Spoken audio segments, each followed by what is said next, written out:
Hey everyone, welcome back to Hit Wicket, and today I am back for another match review from the T20 World Cup. So who would have thought, but back-to-back days and we have back-to-back upsets. First Namibia beating Sri Lanka, and now we have Scotland beating the West Indies. And not just beating them, but also smashing them.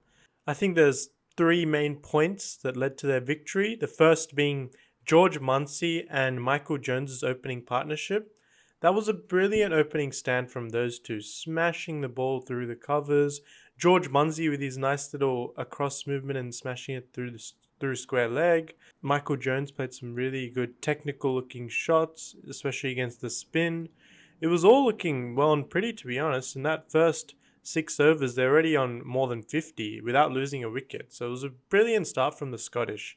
And it definitely would have eased some nerves of theirs going into this big encounter. Probably the toughest side in their group. Now the second thing, and I think something that was probably overlooked by a lot of commentators as well, is Callum McLeod's innings throughout that middle period. He played some really good unorthodox shots, paddle sweeps, reverse sweeps.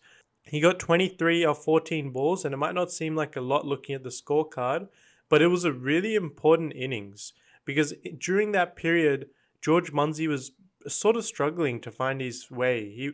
He got off to an amazing start, but then he couldn't really get more than a single for about 10 overs. He was struggling throughout that middle period. And had Callum McLeod not accelerated like that through the middle, Scotland may have only ended up with 130, 140, and it could have been a whole different ball game.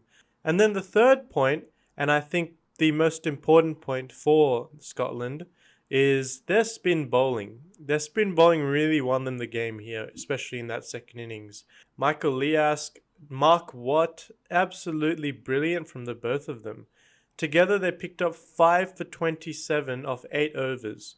That's amazing stuff, an economy of just over 3. The other team won't win many games if both your spinners are going at only just over 3 and over. That's absolutely brilliant stuff. Mark Watt applying his little 24-yarder, as you can see here. An interesting tactic, to be honest, and I'm pretty sure it did Harrison King. At least it looked like it did. Like, he was beaten for pace there because he didn't expect Mark Watt to bowl from back there, and who would? That's pretty far back. That's like nearly towards the umpire. So interesting tactic, and we also saw him pull out a little book, little booklet with maybe tactics on it, maybe plans. And another interesting celebration from Mark Watt, telling his team to calm down, like, it's all right, we'll just keep going, let's get the job done. And yeah, Michael Liask was as good as Mark Watt as well throughout that period. Really good stuff from Scotland. They'll take a lot of confidence from this, and now they're in the driver's seat to qualify in their group too. Win one more game and they should be through. So, and West Indies, well, they have a lot of thinking to do. Their bowling was okay, but considering they only took 5 wickets, and with the bat, well, had it not been for Jason Holder's hitting towards the end, they would have got a lot less than that. So let me know in the comments below what you thought of this game, and if you think we will see any more upsets in the qualifiers as well as the Super 12s. And until next time, we'll see you guys later.